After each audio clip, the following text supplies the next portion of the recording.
This episode is brought to you by Precision Fuel and Hydration, a proud supporter of the Inside Running podcast. It keeps us fueled on our long runs and races. Are you training for your next big race and still guessing your nutrition? Inside Running Podcast listeners, 2026, this is the year you stop winging it. Precision Fuel and Hydration is the answer. Their free online planner helps you nail your sodium and carb intake so you don't fade when it matters most. Visit precisionhydration.com, and while you're there, place your first order and get 15% off when you use the code IRP2026.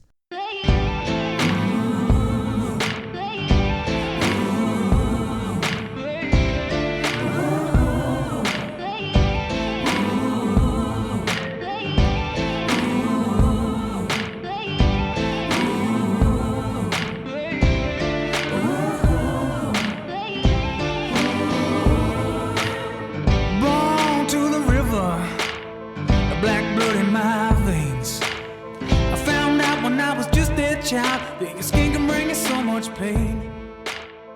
Now I hear you say you got the best of both ways.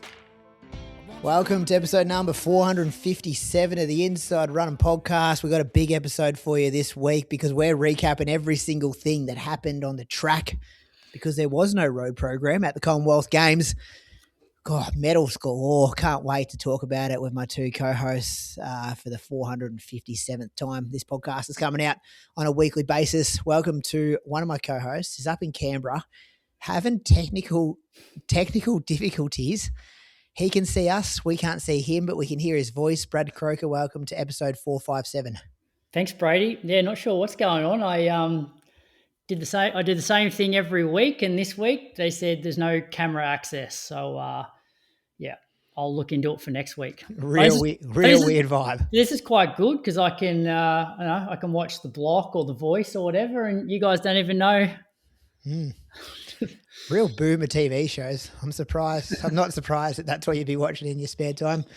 Now, my other co-host I can see, but I can't hear because he's just having his dinner. His Uber Eats has just arrived. Going to say 2/3 of the way through a burrito as we're here. He can hear us, but he's going to be joining us on an audio level in the next couple of minutes. So, Croaks, we'll go with you first. And your Strava had me worried. Not a lot happened. I've had a pretty ordinary week, actually.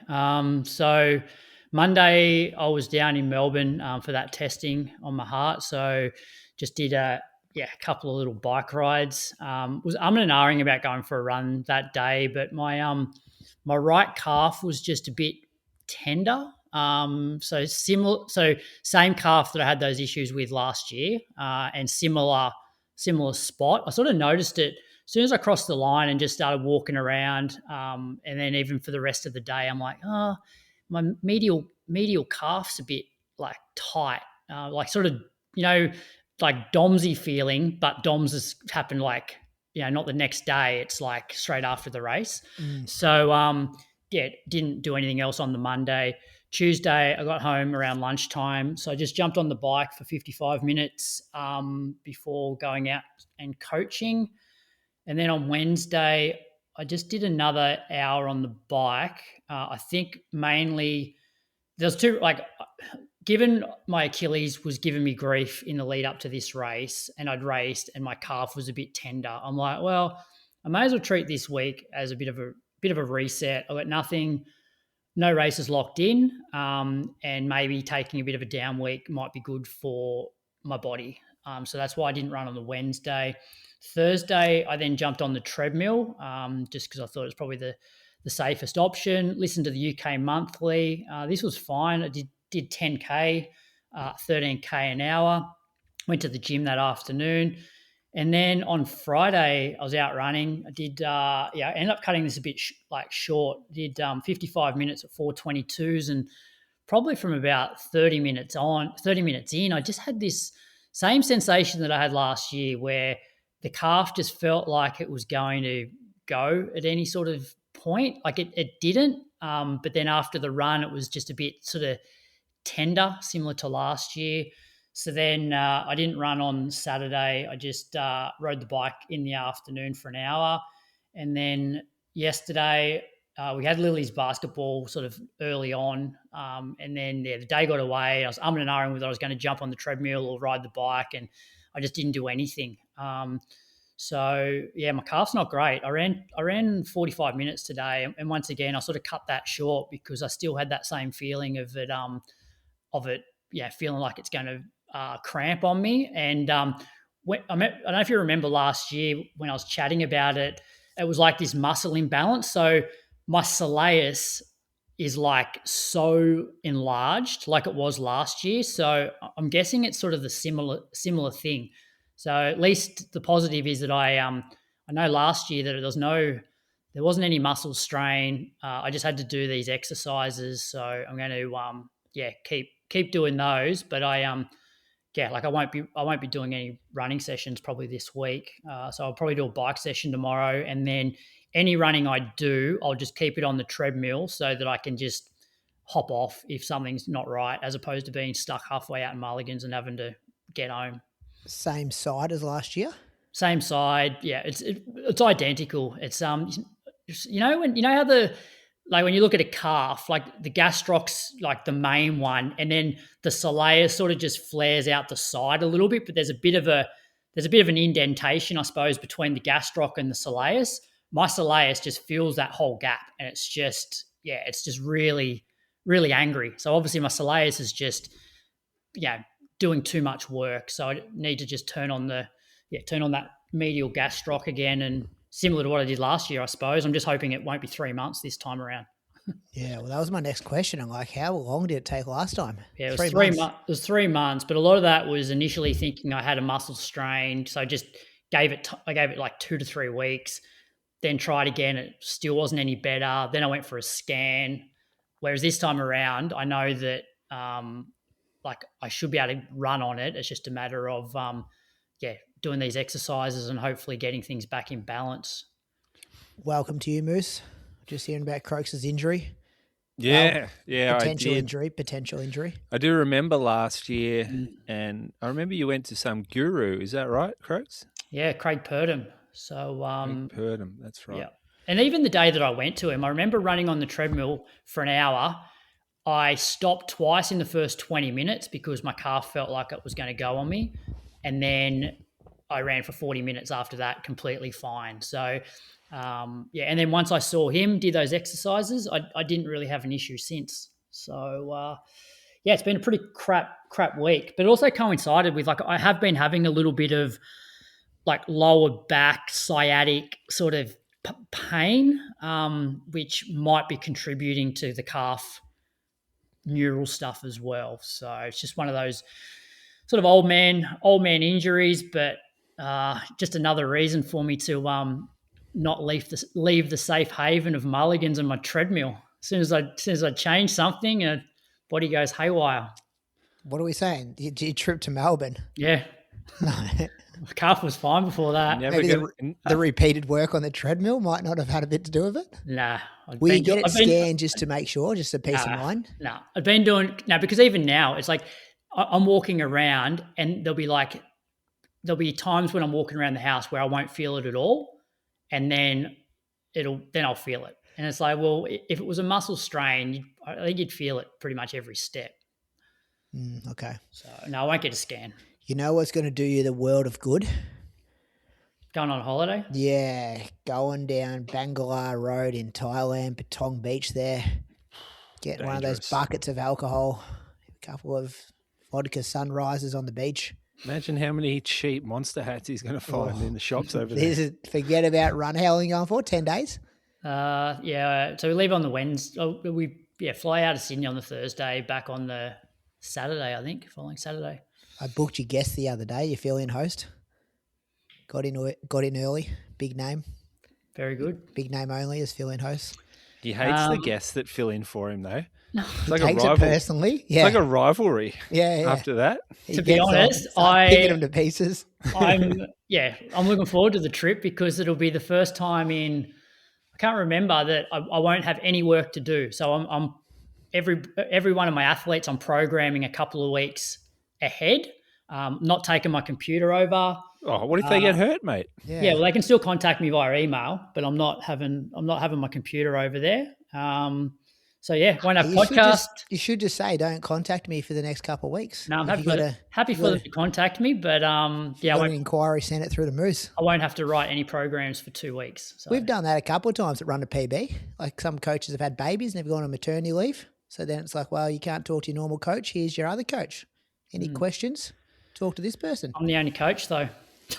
Maybe you employ someone for 2 weeks just to do the emails. Who would you employ, Crooks? Who would be if you had a choice of coaches, who would you pick out there? No one, because I'm happy to still have contact with them. No, in general, like you don't want to get too big for like the Brad Croker systems gets too big, and then you're like, oh, I need someone. Who are you going to call? No, but it's also an important thing. I've thought about this before too, because you probably work every day of the year, Crooks.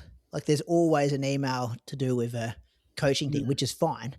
But I'm like, I don't know how healthy that is to never have like a Moose, your businesses. Like when was the last time you ever had a complete day off where you've done zero work the last 5 years? I can't remember it if I have. Yeah, I don't think I like that one email or one notification didn't come in from Final Surge or anything like that. So I think it actually would be healthy, Croaks, to be like the programs are done, but someone you also share the programs with, just to be like, if anyone has any questions about or anyone has any feedback on their workouts or someone's got a niggle and they want to know should they push through, it's just like someone you trust to be like, well, they'll do the emails for 2 weeks. Yeah, probably, I don't know, probably Buster Mottram. Our training philosophies are about the same. It's a good one from you. A real good one. And you know what? I've taken it off the soundboard. I was looking for it real quick then, but it's gone because now that I've got to add the call lord and the kook submissions, I can only fit so many things in. So I had to like go, what gets cut? That got cut. But if we ever need to apologise to someone, this one always stays here. So it's never sure on this show. Yes. So my week was 22K running and I don't know, a couple of hours on the bike. Good that you don't have a race hanging over your head though that you got to rush back for. No. All right, Moose, what have you been doing? Yeah, I didn't do a lot this week either. I came off that race with some calf DOMs and that. Two old boys with their calves here. Mate, I get calf DOMs from walking the dog. Yeah, so I actually did run on the Monday. I think it was just to walk the dog basically. And so 30 minutes. And then I ran 30 minutes the day after, just around. I was working in Torquay all week. So I'm took Toby's job basically for the week and ran around the industrial estate sort of area that we live in or that we work in there. Got lost a couple of times. Wasn't good. Oh, and then I was out there mid-run. I forgot to bring my running clothes, so I just had to grab what I had left at work, which was like a pair of bloody 3-inch splitties and a t-shirt. And the weather came in, and torrential rain, sideways wind, just hammered me so bad. Oh, it was it reminded me a bit of Ballarat when that would happen every second day. But this one got me good out there. So I've sort of limped back to the store, pretty hypothermic. Next day, it was terrible weather again. And the best place for terrible weather is sort of hitting a single track. So I went on the mountain bike trails around my house, which was just epic, actually. Really enjoyed that run. The dog loves it too. He sort of tears off in front of me. You don't see anyone out there. That was a good run. And the body started to feel okay again. The 30th, that was the day after I was supposed to do a workout, but we've had some terrible nights lately. So I did not get up early like I was supposed to. And instead of having a heap of time to get a workout in, I reduced myself to an hour. So I just put one pair of shoes on, jogged down the hill, warmed up sort of for 20 minutes. Then I did 20 minutes at a more steady pace. My heart rate wasn't picking up the watch wasn't picking up my heart rate monitor, so I couldn't go off heart rate. So I just went off feel. And then the last 20 minutes, I thought I'll just push it a little bit further. And I went up a hill, like a solid hill at the end, just to pretty much empty the tank and then jog back to the house. So that was an hour flat. That was pretty hard work up that hill. I like doing this sort of training, just a steady run, but just gradually getting harder. And there's just no pressure. And like, it was nice not even having a heart rate, just out there running. I wore the New Balance Super Comp Rebel, which is a real do-it-all type shoe. You put it on to warm up, cool down, tempo. It's a bit faster than a lot of other shoes like the Mega Blast, that you do the same sort of thing in. This one's sort of tuned a bit more for pace, whereas the Mega Blast may be tuned a bit more for jogging. Then I had a day off the following day, and then on Saturday I went into, we had Saturday sessions, so it was our third round of Saturday sessions where ASICS joined us at Bowen Valley Park in Geelong. We invited Erica Fountain along, or for the old school runners, it's Erica Sigmont. She was before she married Mark Fountain. She was in the 2006 Commonwealth Games in Melbourne. I think it was the 800 she was in. You ever spend time with her, Croaks, at the AIS? No, I never met her, but yeah, she was an 800 runner. Yeah. So she has a training group down here in Geelong, sort of Geelong, Ocean Grove area. So she came in and hosted the session. Yeah, ASICS were there. They had a wear test kit. There, Nathan Pope came down and we had fun. It was a beautiful morning. I sort of joined in the session, ran with Georgia, a friend of ours who was at the back of the workout, and we sort of ticked along. Then I went off to work that day. And it was a busy day. I was absolutely hammered by that night because that was 6 days straight of like terrible sleep, but also working all day. And the next morning, Ali had a decent long run workout planned where she was going to climb from her house down in Aries up Bamborough Road, which is about it's a 7K climb, but there's 3K before she gets to the climb. So at 10K, I was going to meet her at the top of this long climb, and the whole group, the Surf Coast Track Club, joined her as well. So I parked at the top of this hill just in the Otway sort of national park and ran back down, met the group, ran back up to the car, and then did the what we call the Breakfast Creek Loop, which, if you remember, we've done handicap races here before, the Surf Coast Track Club has. It's a difficult workout. So her long run workout involved different segments of this run at different intensities.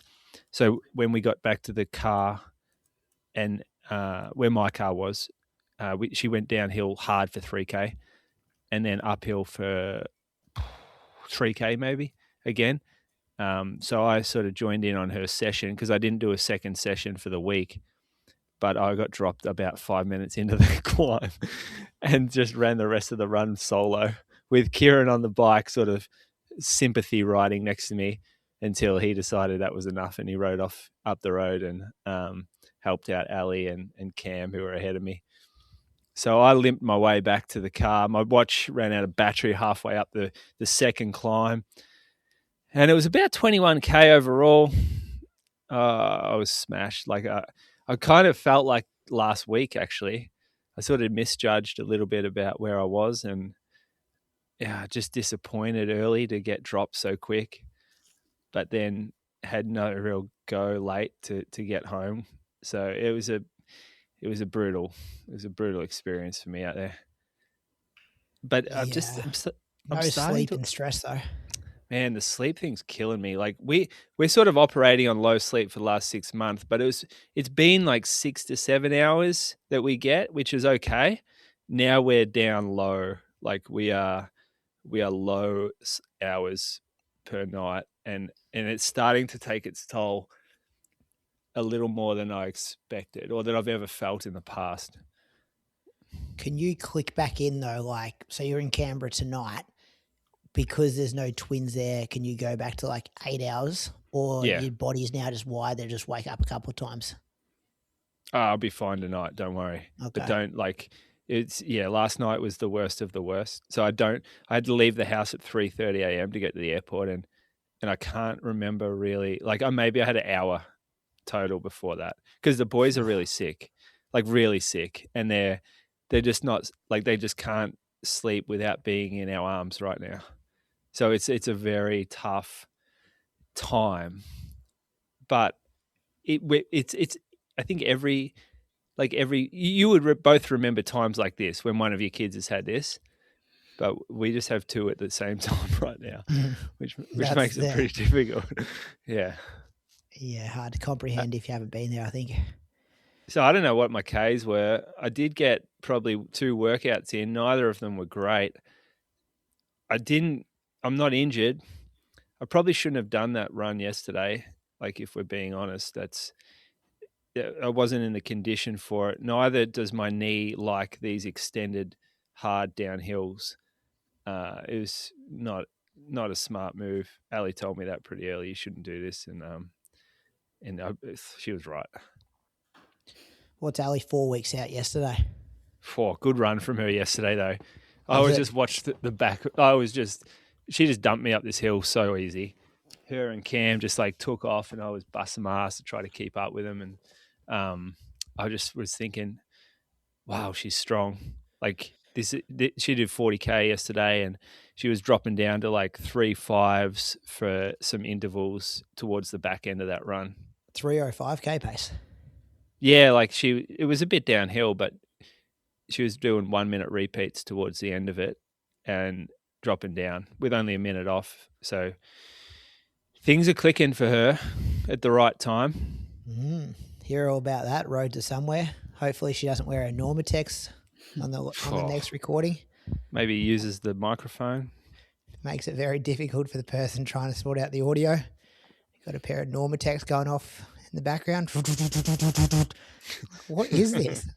And one of the Patreon supporters picked up on it. I think it was Ian. And I had to ask her. She's like, yeah, I had my Normatex on. Hadn't selected my microphone, so just the laptop was just sitting on top of the Normatex, which were going off every couple of minutes. Apologies to our Patreon supporters out there. But yeah, that's always funny. I'll go through my week, 70 minutes Monday morning, 4:34s. You get a bit of a pep in your step, Moose, after you take down Croaks. You get this kind of 12-hour window. 12-hour window, just with a bit of pep in your step until the DOMs hit you in the afternoon, 30 minutes at 4:50s. Jeez, hasn't he banged on about how old he is, though, this week? Well, this is weird, isn't it? Like, he's gone with this new defense that it's like, yeah, but when I raced you at the age that you are now, I beat you. And I'm like, what's this theory? New theory, Croaks. He had to find something. Well, let's see what you're running for 10K when you're nearly 46. That's my point. My point is I ran 30-30 at the same age as you on the same course in worse weather. Okay, so if I can run 30-30, you'll be satisfied? Guess so. Okay. Yeah. I'm just saying. So give me a couple of weeks. So the red blood cells are still getting recycled. The iron hasn't kicked in yet. So you beat me by 20 seconds, which slowing down 20 seconds between the age of 23 seconds, wasn't it? Right. Let's not round down. So 23 seconds between. How old are you now? 38. Oh, we're 39 in a couple of months. So you're 38. So 23 seconds over from the ages of 38 to 45 is not a lot. Okay. We'll check in on this. We'll check in. But it's all about like how the wear and tear in your body, though. You know what I mean? Like my body's been through more wear and tear than yours has. So by the time I get to 45, it's like, that's a lot of years of high Ks. I think you get slower, though, in your mid-40s. Yeah, we'll see. We'll check back in 7 years' time.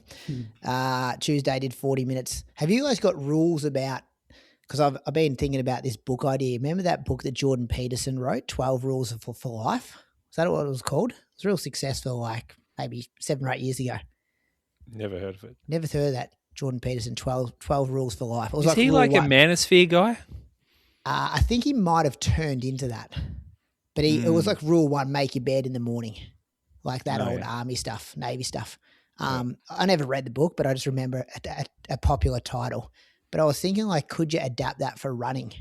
And like 12 rules for running. And one of my rules would be never do a workout on the Tuesday after a Sunday race.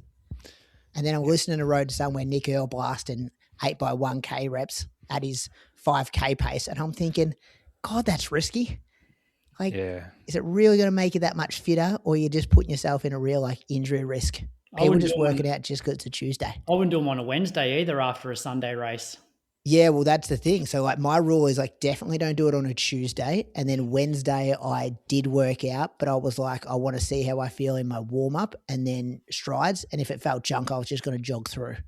But I did do a workout on the Wednesday, which was 6x1.5K off a minute walk, and I eased into it. I went like 320, 316, 314, 313, 314, 309, and then I just put 300 meters on the end of that off I think a minute as well at like 250 pace. So this felt all right. In the afternoon Wednesday did 30 minutes at 4:45. What shoes? Oh, that's a good question.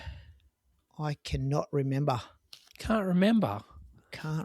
What even with all the new ones we've been getting? Asics Metaspeed Edge. You didn't put those light sprays on? I put them on for strides the other day. I might do a workout in those tomorrow. I think Asics Metaspeed Edge. Now we got the Ray from Asics, which was really good. But I looked at the notes on that today. It's like, this is not a workout shoe. We're out for races only. Yeah, I don't think it lasts very long. So, but I'm like, you want to put it on for a workout before you wear it in a race, don't you? Yeah, well, I mean, they're only they're covering their ass a bit with that. You can still do a workout in it. Yeah, okay. Yeah, I can't remember what shoe it was actually. But yeah, it wasn't anything like new special. And I don't think you need that for a couple of days after a workout either. You just want to make a bit of a workhorse super shoe that's probably got a few Ks in it. Nothing special that you're going to get carried away in. 30 minutes in the afternoon, Wednesdays. Thursday, did 16K before school and then 30 minutes after school. Friday, must have been watching some athletics in the morning because didn't start till 6:40 a.m. and just got in 45 minutes, and then 7K after school in the Arvo. Saturday morning, I was down in Bendigo, so I ran with Andy for like 70 minutes. Which is good. I hadn't seen him for a while. It's freezing cold. -2 overnight. Car was all frozen over. And I sent him a message, boys, before we met saying, could you please bring me a pair of gloves? Because I left my gloves in Echuca Moama. It got me thinking, I'm like, what can you ask a running training partner for? Like if I like needed a long sleeve shirt, do you reckon that's okay? I think gloves is okay. Oh, I don't know about a shirt. Yeah, shoes. Yeah. Like you hear people sharing shoes. Is that a bit weird?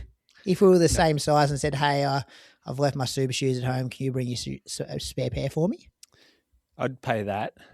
Would you? A bit yuck putting your feet in other people's shoes. I'd pay a few gels. Yeah, gels. Do you know a funny story? Is that I'm not going to throw anyone under the bus here, What but about a pair of rundies? I've got half tights, and I usually wear rundies underneath. You got a spare pair sitting around? Not a lot of people wear the rundies or the runderwear or the T8s. It's a rare thing. They kind of got made redundant, didn't they? Because the liners are just now so good in the half tights. Yeah. You want to hear the story or not? Yeah. Go for it. Well, I don't know whether I want to say it anymore. I might have missed the moment. No, it was a long run. We rocked up, long run, and then couple get out of their car. One of them goes, "Oh no, I forgot my gels," and the wife says, "Oh, I've got some for you, but you're gonna have to pay me back later. This one here, like these cost $2.50 each, and I'm gonna give you 3, so you owe me $7.50 later." Husband and wife, did you say? Husband and wife. This was a conversation literally that everyone heard. The wife was going to make the husband buy the gels off her at retail price. Do we know these people? Yeah, you know them. I'm trying to think of like running couples I know.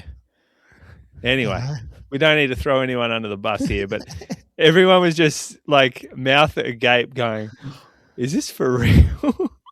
You can't share some gels? Surely, just shout the man some gels." Yeah, come on. Andy and I did 70 minutes over this. Like, he's just got, this is his cheat code. This is why he's so good. These loops was a bit of that loop that we did after that 5K Frenzy years ago, Moose. Just rocky single track. Just you turn, like, I don't even know how he knows these like tracks. Like, he's just like, left here, and you just go down this tiny little dog leg, and then it's like, yep, run on this, cross this road, yep, down here. And he's doing this, like he's doing big Fridays at the moment, big Sundays. And this was like 70 minutes at like 4:35 pace. But my heart rate averaged like 140, which would be like 4:10 pace for me on the flat. And he just, like, it must be so good for his tendons on this rocky stuff that you're just always bouncing around. And he just does that. Like, that was his recovery run, I guess, before, in between a massive Friday and a massive Sunday. So it was good to see him. Then I did another hour solo over some more hills. And then I got back to my car. I think I had about like 570 meters of climbing by the time I got back to my car. And then got on this loop they call the wedge. And I did 2x3K reps on that. First one in 3:20, 2 minutes jog. And then the second one at like 3:16, 3:17 pace. And then like jogged like half a K back to the car. So it was 36K in total. Big Saturday morning. Wait a second. Hey, What, are you training? What are you training for? Sydney. You are. Well, I you're want to training be for able to Sydney run. now. I want to run Sydney at like I did last year. Australian only prize money, I reckon, Moose. He's got his eye on some. Oh, really you reckon it'll be a Pay down to fifth, don't they? No way. Andy Boudin, Timmy Vincent, Tommy DeCano. There's 4 off the top of my head. You know, marathon specific sessions just to get through a marathon. Well, I want to be able to run it in like, I don't know. I ran 2:31 last year. Like, it'd be You good reckon to this is good for your overall training? Well, I also want to be like, if I want to jump in something a bit after Sydney, I could also jump into it. This if that doesn't makes seem sense. very polished. No, nothing's been polished about my running this year. 10 by a K on Tuesday after Sydney. 15. 15? 15 by a K. Yeah, that wasn't his fault though. That was Dan Nash, the most scientific bloke in the world, just breaking people. And I think it was the Wednesday, not the Tuesday.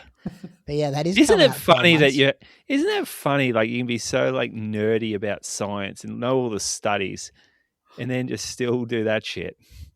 No, but those guys train pretty hard over there. That's, some people have a different way of thinking. Also, I think in Dan's defence, I assume that he was expecting Brady to, run this a bit easier, or thought that it wouldn't take too much out of him. Sydney. Yeah. No, that was kind of the plan. He knew. Yeah, but I reckon the reason why he was comfortable setting a session on the Wednesday was he assumed that it was almost like a training run, not close to a race effort. Yeah, and I think like me running no hills and then running a hillier marathon probably banged me up a bit more too. But anyway, that was Saturday, and then I was back in went back to Echuca, spray painted all like the arrows on the course. We had this Run Echuca Moama on Sunday morning, did all that Saturday afternoon, and then didn't run Sunday. We started at 5:15 a.m. on the Sunday morning, setting up the course. Good day, boys. Had a good day at the fun run. Pretty successful day. Yeah, 970. Oof. Which was You mean huge. that's how many entries or that's how many finishes? Oh, sorry, that was the entries. I haven't seen the finishes. But, like, have you ever done an event before on, like, race roster? You can kind of just see really quickly how many participants in each event and stuff. So, yeah, I think we start the 10K and the half marathon at the same time, and everyone runs the first 10K loop.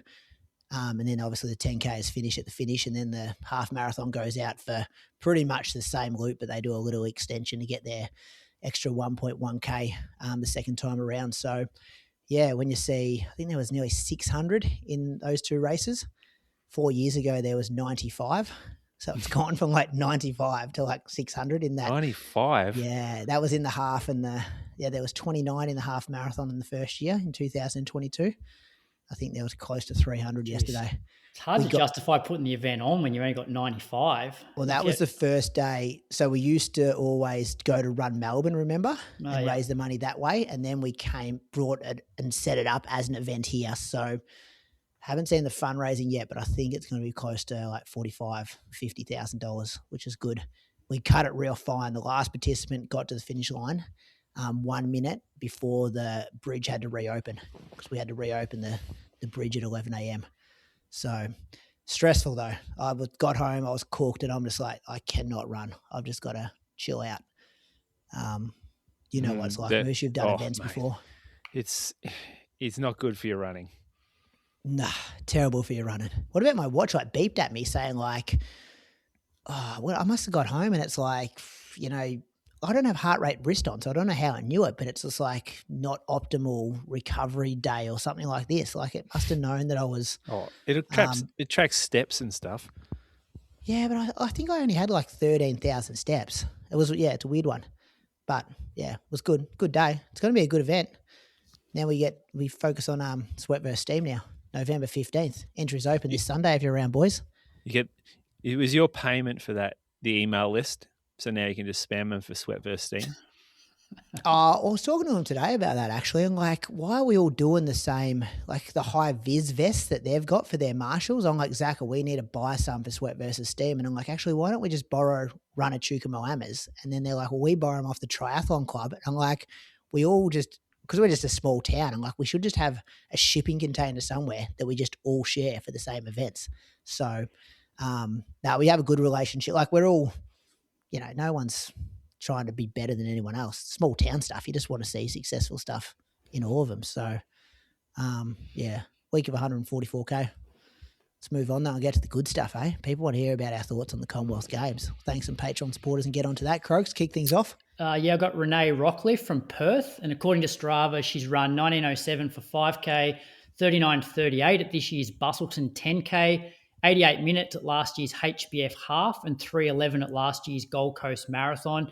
She's a senior physiotherapist at West Coast Physiotherapy Centre and represented Australia in hockey at the under-23 level. So it's pretty good achievement there. Thanks for your support, Renee.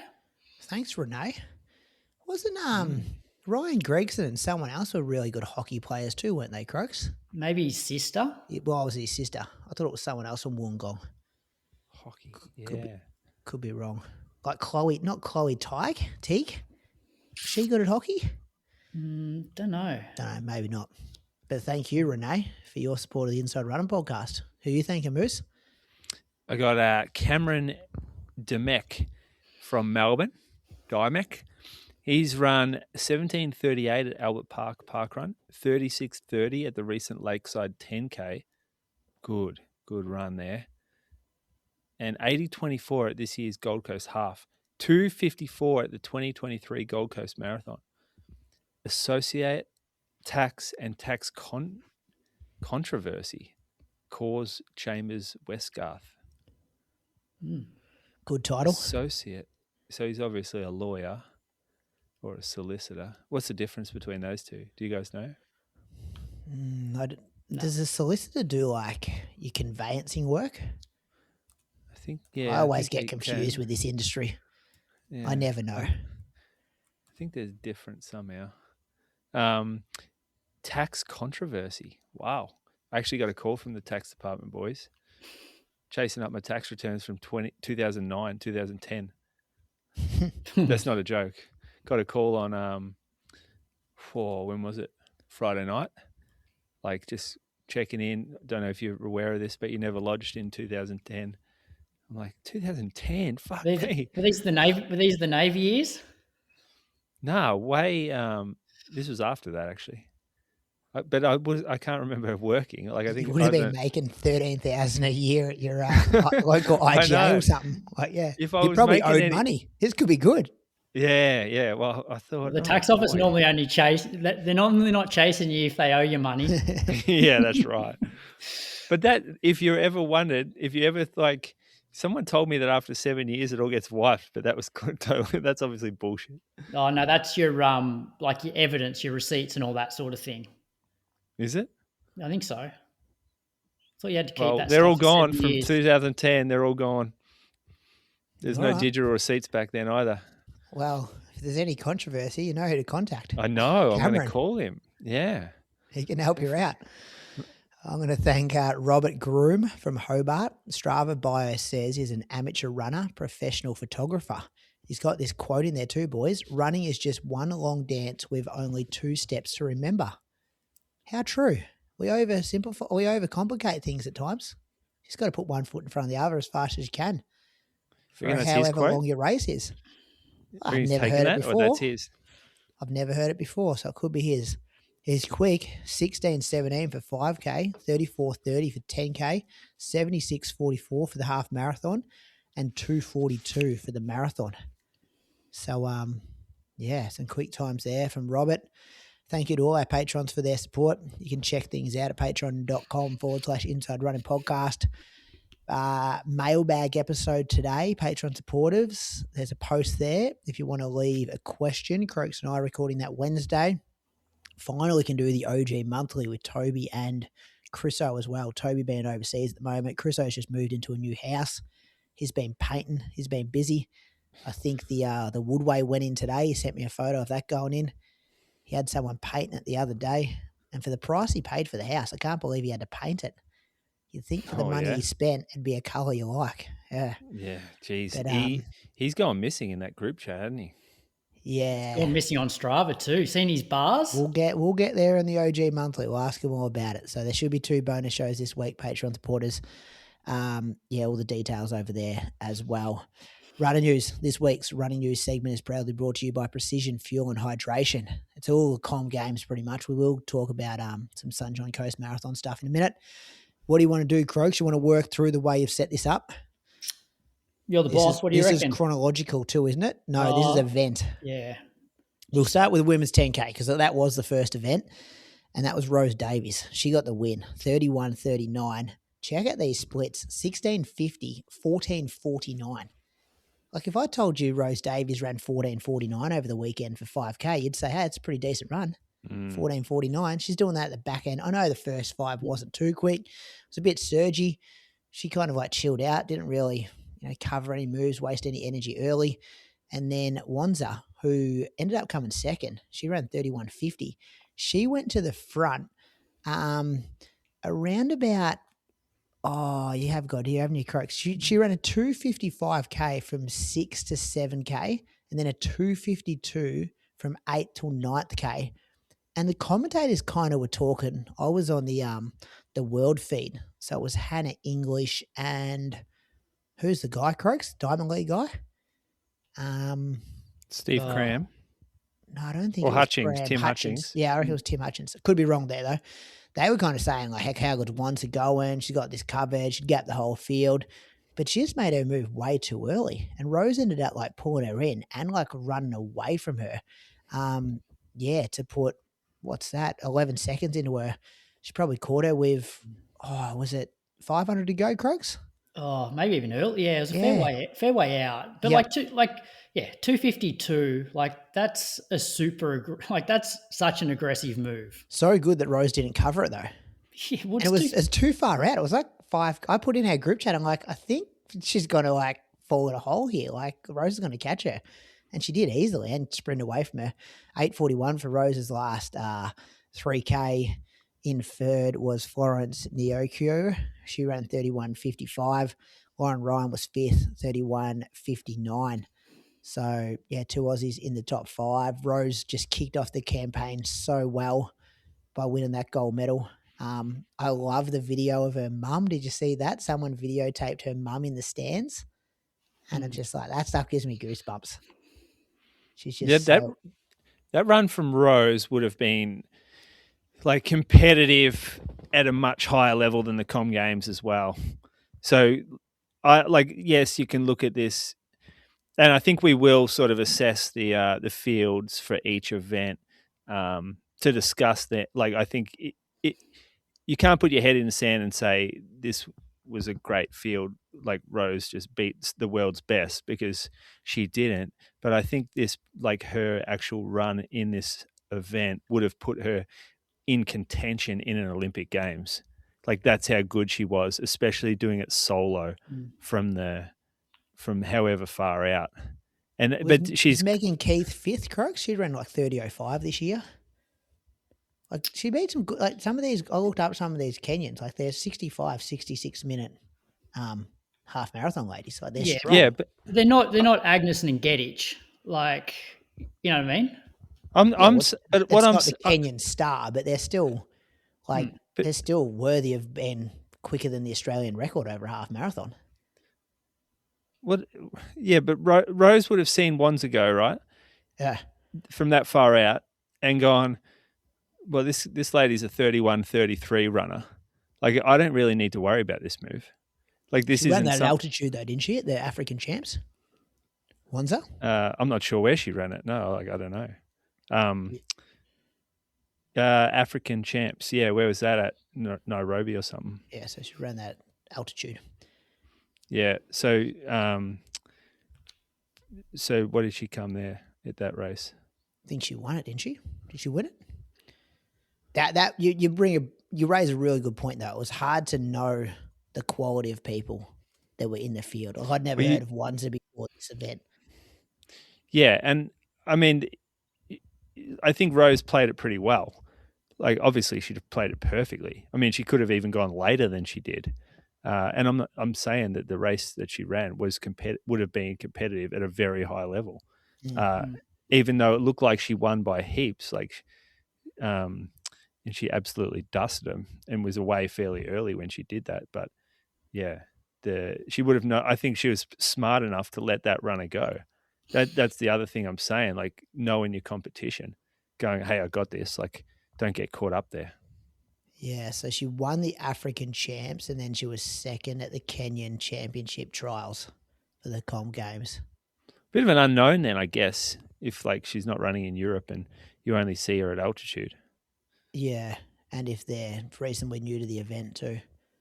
But yeah, I thought that was my image of my view of how we celebrated the medals throughout the championships. Like when Rose won that, I was like, oh my God, Rose Davies is a Commonwealth Games gold medalist. And then to see what we saw throughout the week, I'm like, oh, the expectation is everyone's winning. Doesn't matter what colour it is, but like most people winning medals at this Commonwealth Games. So when I first saw that, I was like, Rose Davies, I'm telling people at work, I'm like, she goes to Bendigo. She trains in Bendigo. Like does training camps down there. Andy is down there. He's got the same coach as her, Scotty Westcott. I'm like, she's a Commonwealth Games gold medalist. So this was early in the program for me, but it was a good way to kick things off. Kai Robinson, this is it, just rolled into like, oh, Kai will win gold as well. So he won gold, 27.48. He went 14.16 into 13.32. He bet Singh from India, who's a pretty good runner, 27.49. And David Malaki from, or was this Wales or England? Not sure exactly because they run for separate. Yeah, they don't run in the UK, do they? He ran 27.50 for third. It was hammering down rain in this one. Ran in a hat. He got to the front and then I was expecting some people to challenge him in that final 200, but he just went around the corner and just kicked away. This is what we kind of come to expect from Kai though. High expectations. Fourth at the World Champs. Got that World Indoor medal. Got the Australian records. This one I feel was I'd have to have a look at the whole field, a bit more competitive, but having him win it was more of a lock-in, I guess. Isle of Man, Malaki. Okay. Is he? Yeah. Okay. I'll pretend to know where that is. Yeah, that was good run from Kai. And look, yes, not every Commonwealth Games medal is equal, I don't think, in terms of like the quality of the field. But you even look at Rose, and last year she finished, 10th in the World Championships. So I think the most pleasing thing for me about the Commonwealth Games performances, yes, we won a heap of medals, but I can go back to so many major championships where Aussies were expected to do well and they just didn't. They ran well below what was expected, whereas the pleasing thing for this was they executed races really, really well. Like, what Rose did in both the 10K and the 5K was exceptional. Kai executing great races, Billings, the girls in the mile, like it's, across the board, everyone performed well, which normally doesn't happen at major championships over the last 20 years. We often go in with high expectations and come away pretty disappointed. Yeah, but is that because the major championships are super competitive and it's hard to do well there and this one was a bit watered down? No, take the medals out of it. I'm just looking at their actual performances. As Moose was saying, the way that Rose ran that 10K, like she's going to be beating some really world-class runners. Yeah. She did run really well at Paris. Remember Tony Jones interviewed her? Did she come like 8th or 10th and she was stoked and he was like, oh, that was disappointing. Like, Remember he did a really terrible interview? Yeah, I remember. It was bad. Yeah. Well, And also- she's been knocking on the door for a while, hasn't she, Rose? Yeah, she has. And also like the fact that, think about the way that she's progressed this year. Like she had a really slow start to the year. I think she missed a bit of training back end of last year, came out and finished maybe like 4th or 5th Aussie at the national 3K champs, which was a bit of a surprise down in Hobart. And then I reckon even at nationals in the 5K finished maybe 4th. So she sort of just slowly built momentum throughout the season, and then obviously ran that 8:25 3K a couple of weeks beforehand. So, great running. She was 12th in the final at the Olympics. Yeah, and then was she 10th at World Champs last year? Yeah, I reckon. Yeah, 14:49. Yeah, that was a good run. So we move on to the 5K. Yeah, go for it, Croaks. Yeah, so the race wasn't pedestrian early, so there's a couple of 3:04 kilometers, which is honest enough. But then just after 3K, Megan Keith basically got things going, and so the 3K was the 3K was 2:58, and then between 3 and 4K she ran 2:51. With a lap to go, it was pretty much Megan Keith, Rose, and Jess Hull. Rose kicked with 200 meters to go and sort of kept Jess wide, I think, around that sort of bend. And then they were running side by side from about 70 meters to go to 70 to go. And then Rose was able to kick away. So, I think to back up after the 10K, that was incredible. And then also her last, even her last 3K there was super quick as well. So the way that she's closing, as Moose was saying before, she'd be competitive in, some of these diamond leagues now, I think. Well, she won a diamond league. She won that 3K in the diamond league. Jess won. Yeah, Rose she was was second. Oh, was it? Oh, damn. Yeah, a couple of weeks ago. But even the fact that I know people are like, Jess Hull ran that mile in the morning, but I think backing up from a 10K a couple of days before is more important. Remember what a track 10K does to you? Yeah. Those spikes are still back to 20 mil as well. Yeah, I know they're making them better, but that's still 25. No, they're back to 20 mil, 20 mil. There was a 25, and now they're 20. Yeah, you used to get an extra 5 mil. Now you're back down again. So it's there's a bit of foam in them, but geez, they're not much. There's no way it's like a super shoe or anything like that. She was mid 8:30s for that last 3K. She ran 30. Wow. What did she run? 37 and a half laps of the track. Yeah, and her PB before that Diamond League for the for flat 3K was 8:29. And here she is closing now the last 3K of a 5 in 8:35 or something. And were you guys the last surprised 3 about of this? a 10, 8:40. Were you guys when you watched it it was just something about beating Jess? I've always had Jess on this top tier, and then Rose a tier below with the Abby and the Claudias. But I think after these Commonwealth Games, Abby and Rose in particular are on that Jess Hull tier now. Yeah, I had Jess maybe beating Rose if it was a really, really tactical race where they're not running 3:04s through the first 2 kilometers. They're running 3:20s. How though with Rose's kick? Well, I think Jess would have had more in her legs if they had dawdled for the first 2 kilometers, not run low 3-minute Ks. That's gonna take the sting out of Jess's 1,500 meter speed. Yeah. Okay. It's just that last 50. I think when Rose ran that 3K and ran so fast, that gave me confidence that she can match it in a slow event, in a slow 5 or a slow 10K, which she did. The turnover, the mechanical power that she has. That's what the question mark was going to be for her, and she showed that she has it. or think in she's that worked. Diamond League? I think she's worked on her speed a fair bit. I thought I saw some stuff on Strava where she does like sprint training on like a Monday, which is obviously paying dividends. I don't think I went through the results, but Rose was 14:44.53, Jess 14:45.01, Megan Keith 14:49. Linden Hall was 7th in 14:55. She put all her stuff on Strava, Craigs? She did at one. Yeah, she did at one point. Just looking her up now. Yeah, Should I reckon it's there. Go to the men's 5K. She's not hitting 12 hours though, like you. 8 hours 40, 8 hours 22. Imagine what she could do if she hit 12. Yeah, maybe she doesn't put it all up there. Maybe. So men's 5K. So Kai was in the top couple sort of early on and then dropped back to like midfield by 3K. They went through there in like 8:16. At that point, he moved up. Heaps of people were still there. Like all the Aussies were still there with 600 to go. That's when Seth was sort of coming around the outside at that point.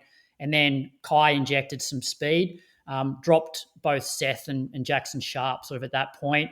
There was 8 still there at the bell. Matt Kipsang from Kenya, he kicked with 250 metres to go and opened up like a pretty big gap. At that point, 3 others sort of filed past Kai down the back straight. And he did well there, though, to actually just hang on the back of them and not let them get away. And so then with about 100 metres to go, there was like a pack of 4 battling for like the silver and bronze medals because, Matt Kipsang had opened up such a gap. And then Kai was actually really strong in that last 80 to get the silver. So, Kipsang was first, 13:23.61. Kai Robinson, 13:24.7. Gulveer Singh backed up his silver from the 10K with a bronze here, 13:24.95. Jackson Sharp was 9th in 13:29 and Seth was 16th in 13:40. Last K was running 2:25. That kick from Kipsang was pretty crazy. Like I put in our group chat straight away. I'm like, what did Mo Farah used to kick home laps in? And it was did they say he was a 53 guy and this is a 54?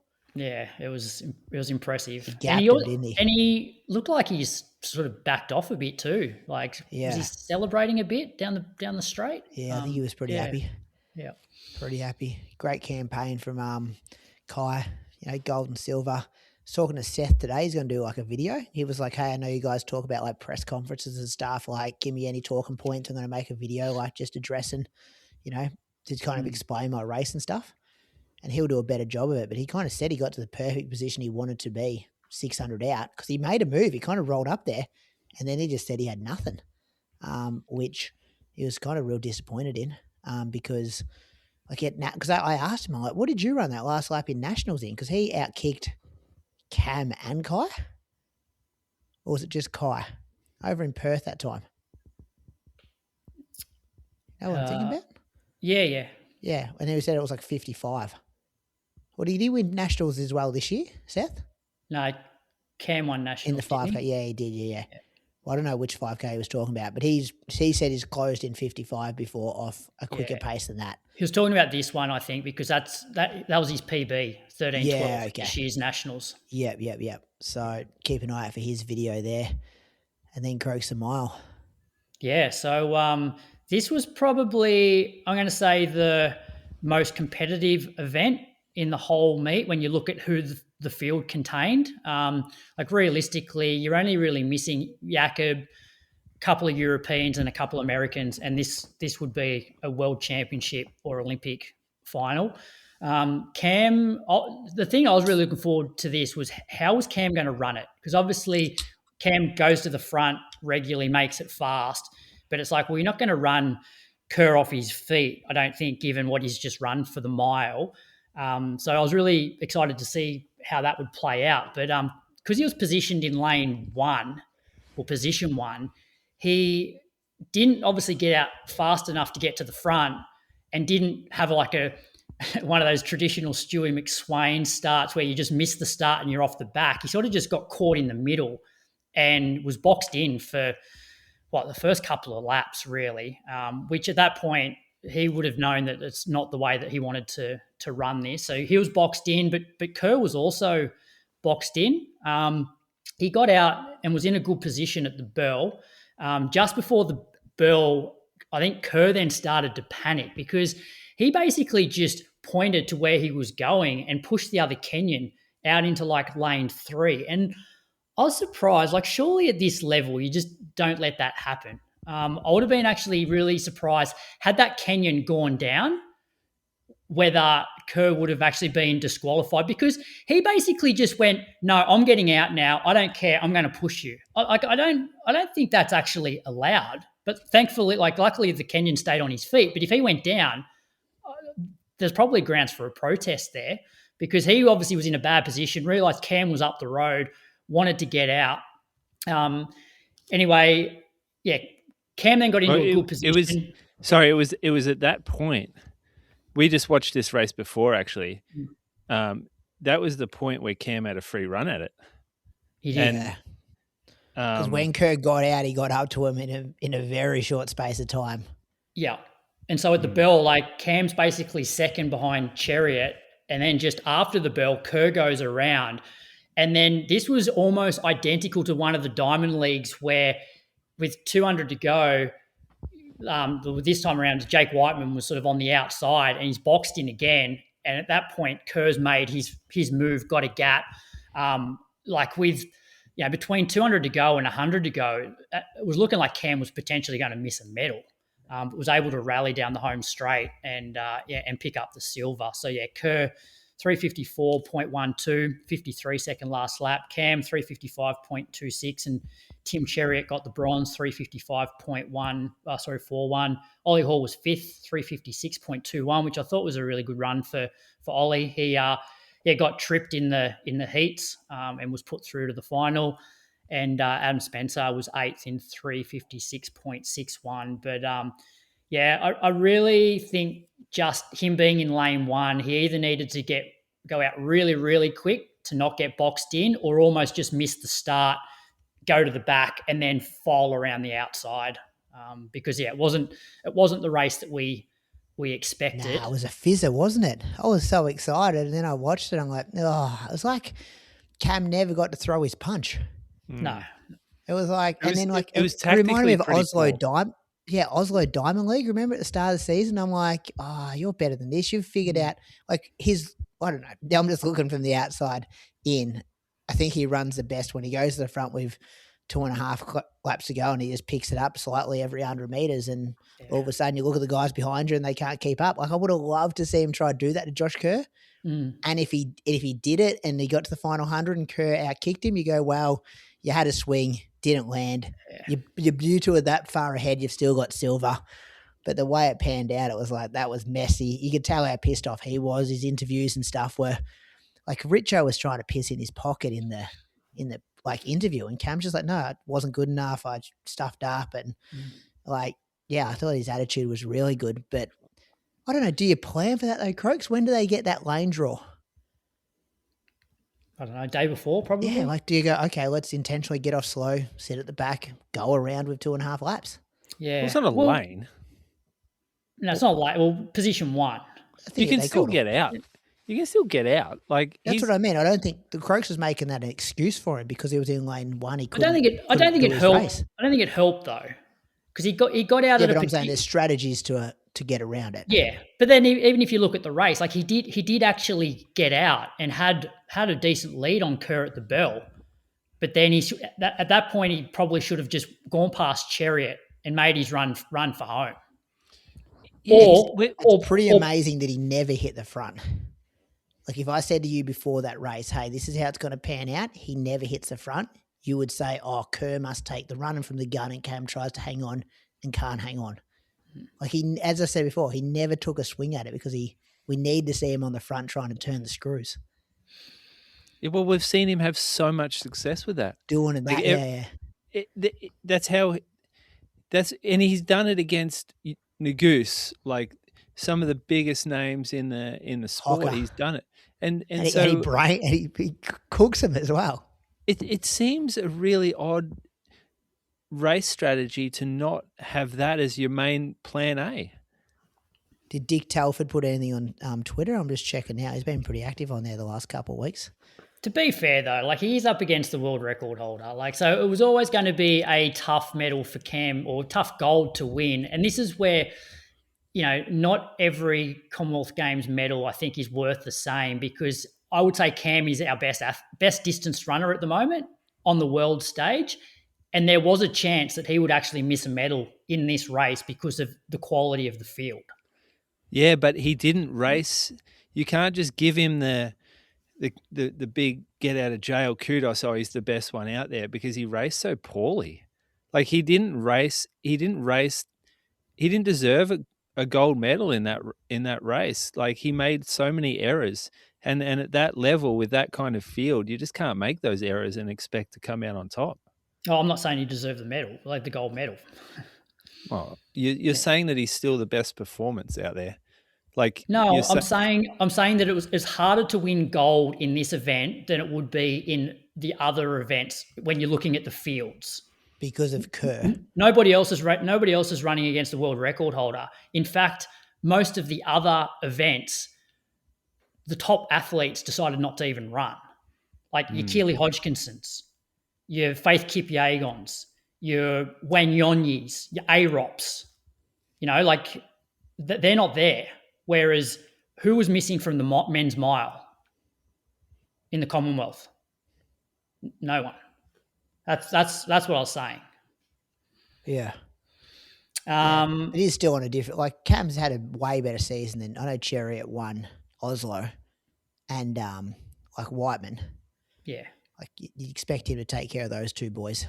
Yeah, well, Jake Hayward's got pretty much a similar good mile, a similar PB, like 3:46. Yeah, he was more vulnerable. If he was going to have a bad day, he could have actually fallen to 5th or 6th. Pretty he could easy. have, yeah, exactly. Is that what you mean? Yeah, yeah. But had Cam run the way that he's been running all season, like pretty much from the front, trying to run people off their feet, Kerr probably still runs past him, but we'll never know. Probably gets silver comfortably. Yeah. I just wanted to see him just take that. That was in my head. I'm like, we're going to see one of the most epic 1,500 meters ever here. And it was like, ugh. Like I'm a kind of Josh Kerr fan now. But I think Cam said in his interview, like he's running down the home straight and he's looking at him 30 meters ahead celebrating. And you're like, I'm raced. Did you see his Instagram post today? No. He just said like fastest loser. I think that was what the caption said. Or no, it might have said best of the rest or something like that. Like it, he just put it on just before we hit record. Like the boy is hard on himself, Croaks. I know. I'm not sure how, and I don't know what the answer is. Like, do we want him to be hard on himself? Well, I think it'll be good. I think it's good for him in the long run. Yeah. He's also a scholar of the sport. Like he knows good tactics. He knows a good race. He's not the best of the rest is what it said. Sorry. Yeah, he's a realist. Like he looks at that race and goes, God, I didn't do a lot right there. Like I'm kind of lucky that I got the silver almost, getting out late and like finding that little hole at the end. I still can't believe that Kenyan actually just let Kerr through. Like, because that would have been really interesting. Had the Kenyan been a bit more like, nah, like you're not pushing me out of the lane. Like this is my spot. What does Kerr do then? Well, Jake Whiteman dogged him a bit too, Cam. Like he boxed him in that, like when he was behind Chariot, couldn't get past him because Whiteman went wide on him and put him in just before 200 to go. And I get what Whiteman was doing. He was trying to follow Kerr, but it really cooked Cam that he couldn't get out. And then was it Haywood? He come in too and they nearly hip and shouldered each other around like 150 to go. Messy race. Women's mile? Women's mile, yeah. How good was Sunday morning? Yeah. I was out there setting these cones up. I had the stream going through my car and I'm just like 5:30 a.m. setting these cones up on the random roads in Echuca Moama and just blasting the like athletics Bruce McAvaney. It was so good. Well, it was slow early. It was sort of a bit reminiscent of the national championships where I'm like, oh, surely there's not going to be another fall here because it's that slow. But Stafford from Canada picked it up with about 6:50 to go.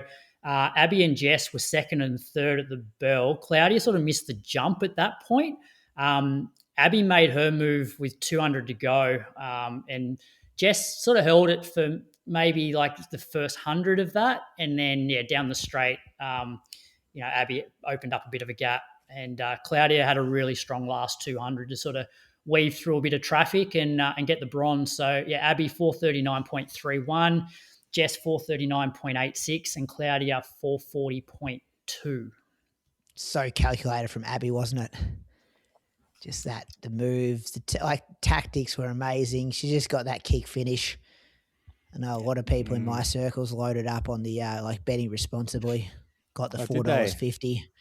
They got the $4.50, did they? Got the $4.50. Yeah. Oh. And mate, it's not my fault that your gambling account was shut down or whatever. What about he says what do you reckon about that, Croaks? $500 on for me. My account is shut down. Yeah, I'm probably not putting $500 on. And then she wins. She goes, "Yeah, cool. Send me my money." And I'm like, that was not a deal. Yeah. Did you put any on based off my recommendation, my advice? Yeah, I said I had Kerr into Abby Caldwell into Adelaide smacking up Essendon yesterday. It was a good day. Not very Australian of you to back against our boy Cam. Wow, you got to. He was raising the world record holder. Like, if we want to go back there, wasn't sure how he was going to beat him. If we go back to last week's audio, though, I know myself and Moose definitely picked Abby in the 1500. So here's my point. How does Jess Hull ever win a global gold medal? I know she's got the World Cross Country one. She got the silver at the Olympics. She got the bronze at the World Champs. She's now got 2 silvers at the Commonwealth Games. Does she have the top end speed that she can outkick? Well, maybe she won't. She doesn't have the change of gear. That's that like extra one. The last 50. The last little kick. And in the races where it really does come down to that last 100 meters, she doesn't have the Abby Caldwell type kick, or even really even Rose Davies has that edge on her there. So she's done her best when it comes down to following Faith Kipsang in insane time trial type races. So she's just got this strength endurance that which is hard to do in championship racing. Like, it's not often that it plays out, especially in heats. And in the finals, you almost have to do it yourself. Sometimes it's up to you to do that if that's your play. And you become the pacemaker to these people who can sit on you the whole way and burn you with 50 metres to go. Did Nikki Hiltz get her in a World Indoors? Yeah, I think so.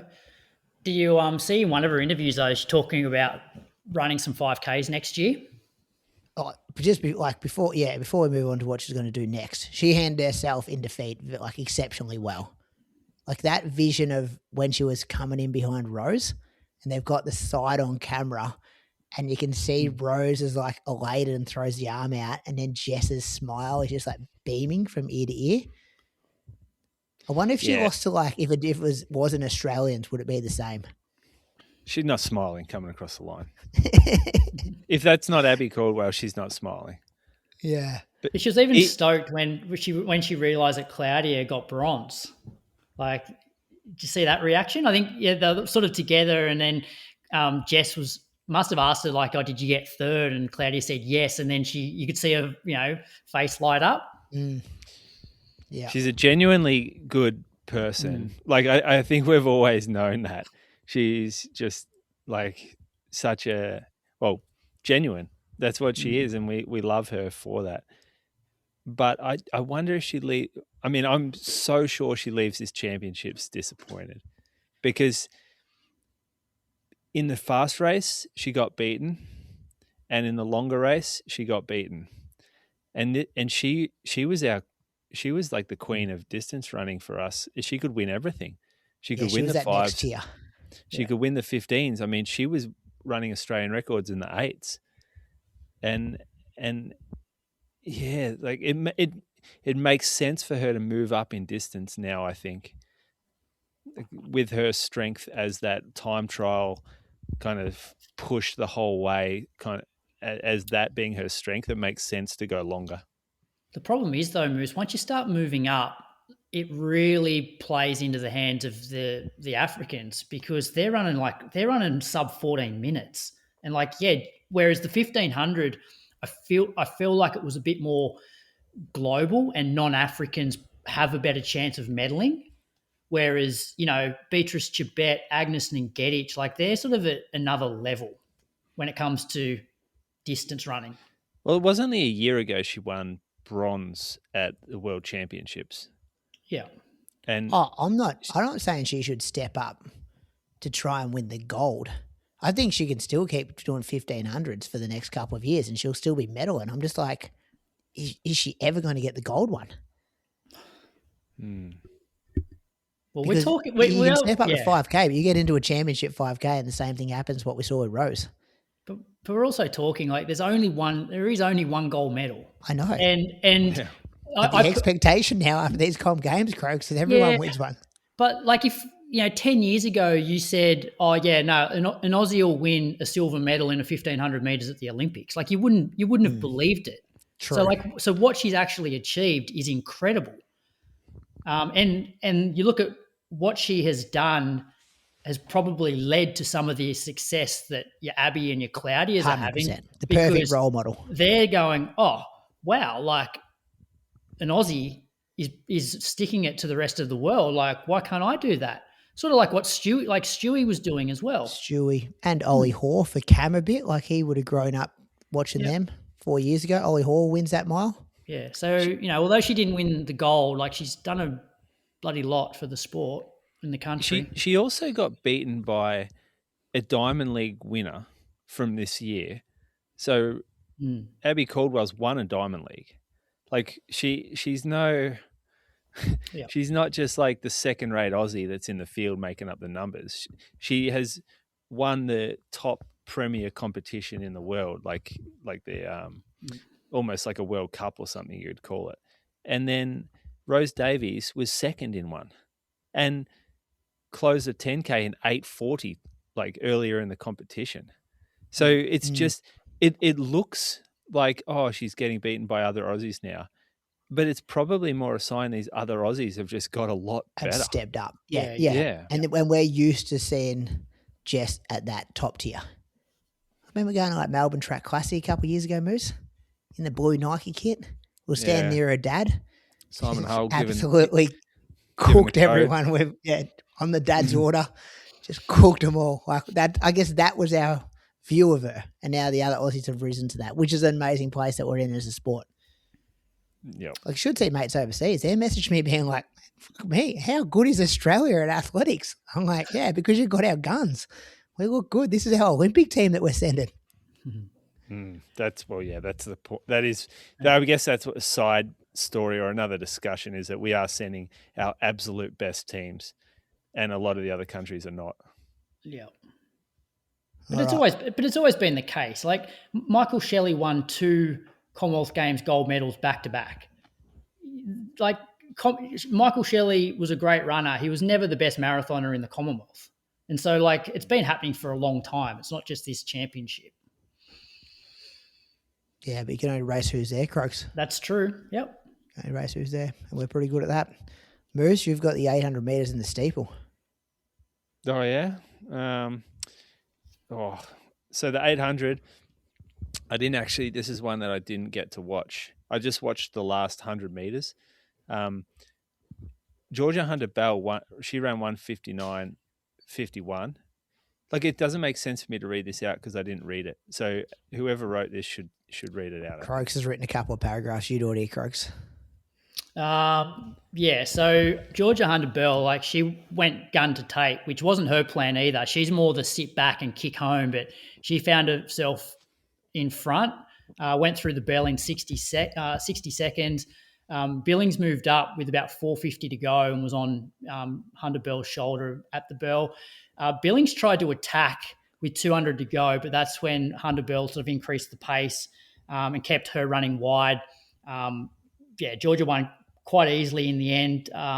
Billings got past with about 80 metres to go by Lillian Adira.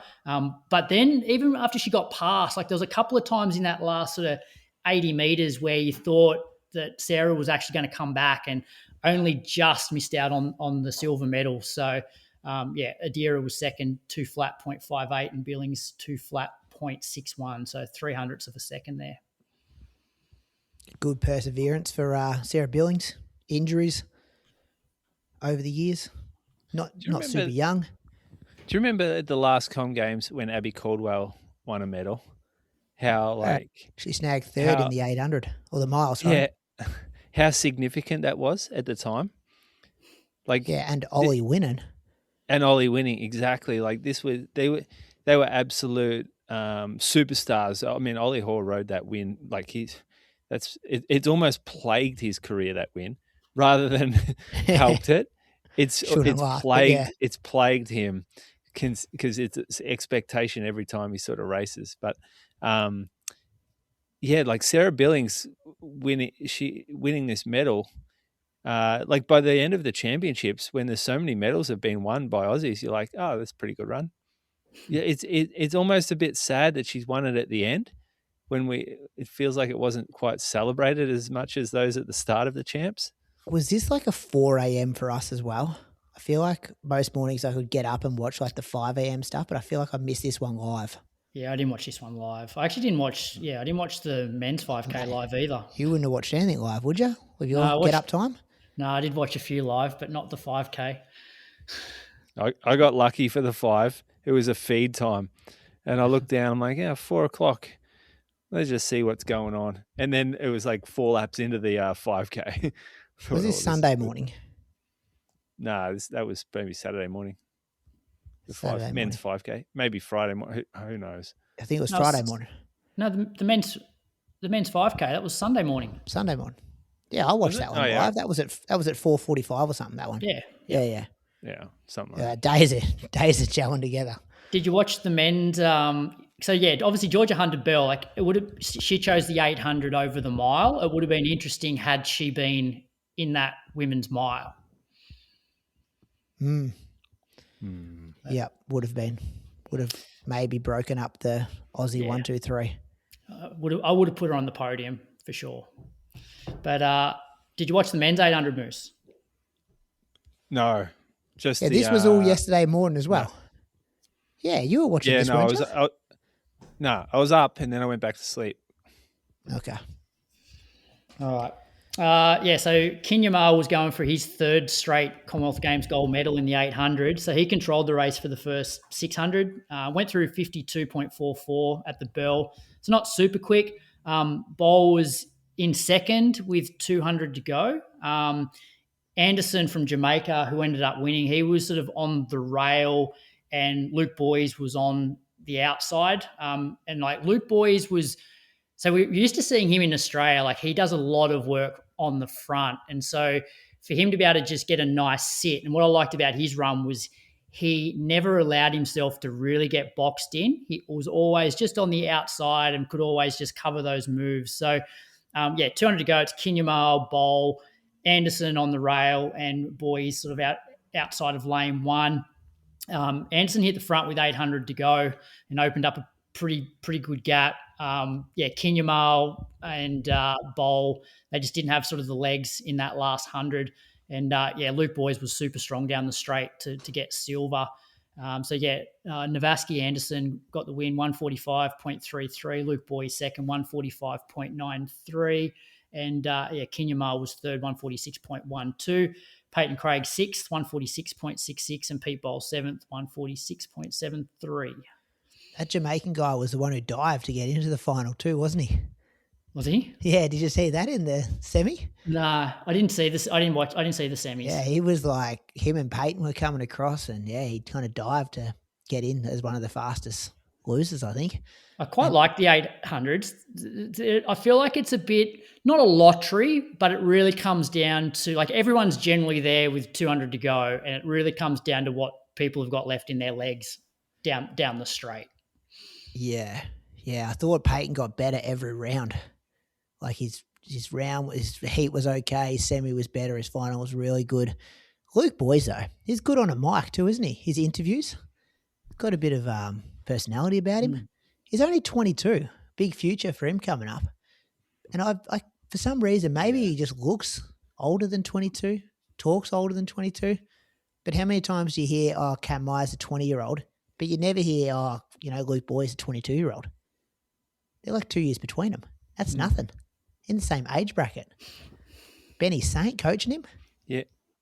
What does Benny Saint know about 800-metre runner? Peyton Craig. Hey? Well, he he knows enough to get a bloke a silver medal. I know. Like he's got a good, like he'd be able to coach to do a good marathon, probably a good ultra marathon through the Blue Mountains. He's got a silver medalist at the Com Games over 800. Don't sleep on Benny Sain as a coach. That was good. Good success there.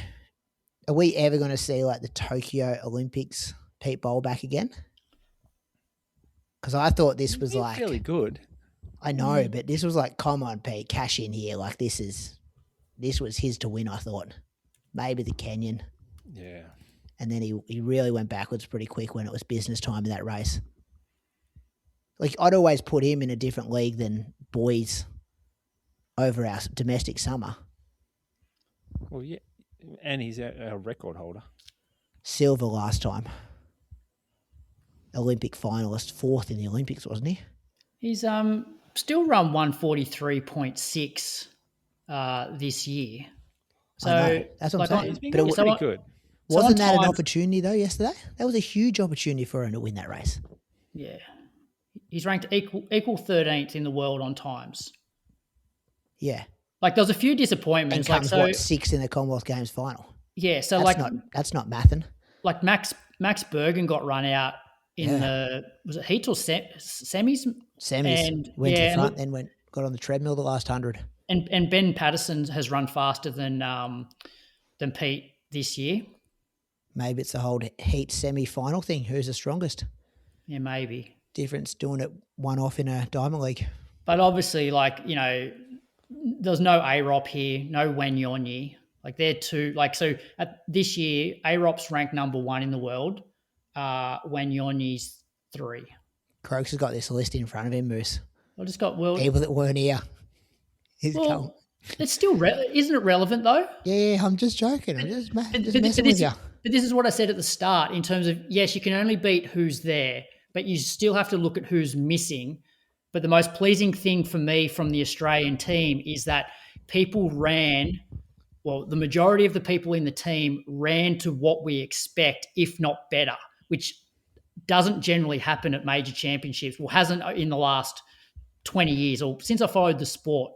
We generally leave the championships feeling underwhelmed with how the athletes have performed, whereas they actually executed races really well at this Com Games. This would be the biggest range of different coaches involved as well, I feel.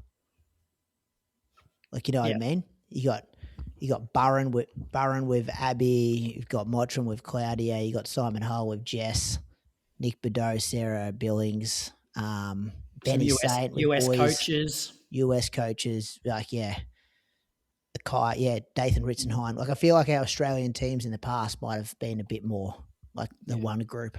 Yeah. They're still hitting home, though, the Com Games. My case study of being in at school, kids are talking about it, parents talking about it, other teachers are talking about it.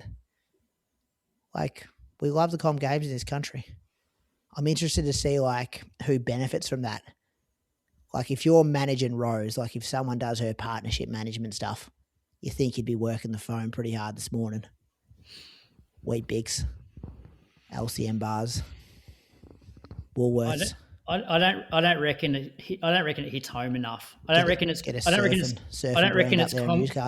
I don't reckon it's like Hayley Lewis of 1990s. Like you look at the people that have like Hayley Lewis. Like she was like the pin-up girl, like 1990 Commonwealth Games in Auckland, won a heap of like swimming medals. Mate, I was 2.5 then. Like a runner, a swimmer. No, she's a swimmer. Susie O'Neill kind of stuff. But you look at, Michael Shelley won 2 Commonwealth Games gold medals. Like I don't reckon he not the personality for it though, Croaks. Yeah. Like Rose, this is a listener question coming up in coming weeks. Like, is Rose, why is she so underrated? Why does Rose Davies not get the profile her times and results support? She's got the 5K and the 10K record. She's now got a double gold. Paul Arthur wrote that in. Like, where you see Izzy on social media. Who are we comparing her to? Or maybe she's comparing her to like Izzy. Like you see Izzy everywhere, you rarely see Rose anywhere. Izzy races a lot of domestic road races, which tends to attract a lot more coverage. I've got that in my notes here. Road racing is important. Do you? Yeah, well, Rose wins Zatapex. but Zatopeks get less and less coverage each year. I also think ASICs do a way better job promoting Izzy than New Balance do Rose. Like you see Izzy at the ASICs events and they use her in their marketing and stuff like that. Like have New Balance Australia done a post about Rose? Yeah. Let me check. You can check. I'll check that. You can check that. You reckon that yes or no? Surely. No, I don't reckon. Oh, have they got their own Australian one? I haven't. I also think... Nah, I think it's just global, New Balance. Also think track is fairly niche in that unless you're a Jess Hull winning world championship and silver medals, no one really takes that much notice of track in the country, like Zatopek, for example.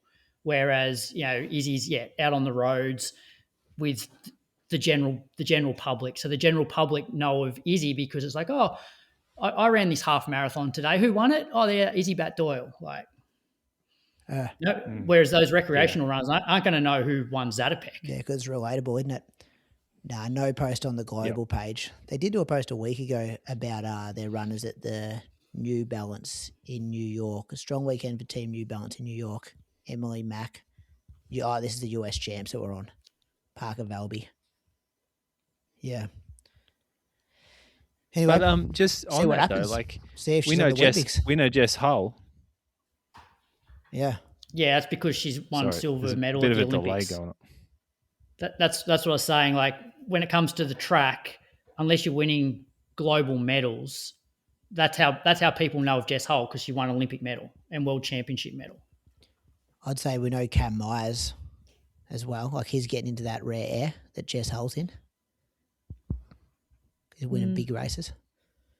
Anyway, keep a watch on what partnership deals come out of all this stuff. That was the Com Games. Good coverage, boys. A lot to talk about. Croaks, I forgot the steeple. Croaks. Take me back to it. I didn't watch any of the steeple, to be honest. I can read through the results. Faith Cherotich got the win in the women's 9:01. I think it was a games record. Elise Thorner, 9:05 for second, and Chemutai was third, 9:09. Cara Feain-Ryan was fourth in 9:22. And in the men's, Edmund Serum got the win there, 8:18.23, beat Simon Coech, 8:18.59. Leonard Bett was third, 8:21. Geordie Beamish was fourth in 8:24. Got to be good experience for Cara. Got to be good experience. Like this is a development championships, isn't it? When we rock up to the world champs, when we rock up to the Olympics from now on, people like Claudia and Billings and Cara Feain-Ryan and Luke Boys and Peyton, like it's only got to help them. I've been saying for years that this should be picked as a development championships. Like we should be picking athletes to expose them to championship races and atmospheres and pressures, and that's where the Commonwealth Games makes more sense to me. But then you'd be like the other countries, not like sending their best. Like for example, Jamaica. I think Jamaica have had 11 women this year run faster than what Tori Lewis ran to win her medal, breaking the Australian record. Yeah, right. Jamaica, do I feel like they did used to support it? Remember being in the stand, seeing a Safa Power at the MCG back in the day. Yeah, well, more than they have this year. Like there's 11 women that have run faster than what Tori Lewis ran. Yeah, but Tori ran a national record. Yeah, I know, but I'm just saying, like, well, where are those? It's not like Tori ran poorly and still got a medal. That's what I'm trying to say. Yeah. Anyway, well, let's go domestically. Sunshine Coast Marathon happened. I put this on the stream today at the background at work, just had it playing along. Hammered rain early on. They got like torrential. They got hammered with rain. And even like at some stages you'd see like Brett was on the men's camera getting hammered on, and then the like lead female who was Beth McKenzie, she'd be a couple of Ks behind and she'd be like running like sunny condition or cloudy conditions, not a drop of rain on her. And then it just like hammer down. So I still can't work out what Brett Robinson was doing here because I thought it was maybe like a train and run. But he went out in 66.12. Alex Harvey paced him to halfway. And I had a little bit of a listen to his podcast today and he was kind of talking about like 2:12, 2:13. He did pace Ryan Gregson last year when he ran like 2:14, I think, and set the course record. So I think that was maybe on his mind. There was like a 5K bonus if you broke 2:15. And then like a really lonely second half for him after Alex pulled out. He ran solo. Yeah, first half in 66.12, second half in 69.33. Came in at 2:15.45. Takoshi O was second in 2:23.36, and Jamie Lacey was third in 2:23.40. Thoughts, boys? Like he must be doubling to do like a Valencia or Fukuoka.